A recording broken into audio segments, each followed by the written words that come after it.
மணிப்பூர் பகுதியில் விவிபேட் இயந்திரத்திற்கு தீ வைத்து எரிக்கப்பட்டிருக்கிறது. அது குறித்து பேசுவதற்காக செய்தியாளர் நம்மோடு இணைந்திருக்கிறார்.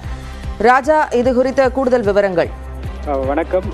மணிப்பூரில் காலை முதலே விறுவிறுப்பான வாக்குப்பதிவு ஒரு புறம் நடந்து வந்தாலும் ஆங்காங்கே வன்முறை சம்பவங்களும் அரங்கேறி வருகின்றன. குறிப்பாக இம்பால் தொகுதிக்கு உட்பட்ட பகுதிகளில் இம்பால் கிழக்கு மாவட்டத்தில் குறிப்பிட்ட ஒரு வாக்குச்சாவடிக்குள் புகுந்த உள்ளூர் மக்கள் அந்த சாவடியில் இருந்த வாக்குப்பதிவு இயந்திரம் மற்றும் விவிபேட் இயந்திரங்களை தீ வைத்து கொளுத்தினர். அங்கு பலத்த பாதுகாப்பு இருந்த போதிலும் அங்கிருந்த காவலர்களால் அதை கட்டுப்படுத்த முடியவில்லை. ஏற்கனவே வாக்குப்பதிவு இயந்திரம் அருகிலேயே துப்பாக்கிச்சூடு சம்பவம் நடந்திருக்கிறது.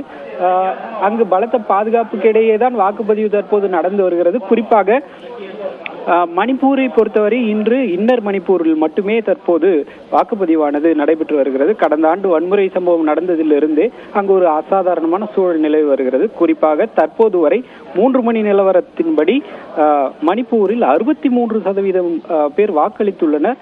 இருந்த போதிலும் ஆங்காங்கே வன்முறை சம்பவங்கள் அரங்கேறி வருகிறது என்பது குறிப்பிடத்தக்கது. தற்போது வரையிலான விவரங்களை அளித்தமைக்கு நன்றி ராஜா. தேர்தல் சிறப்பு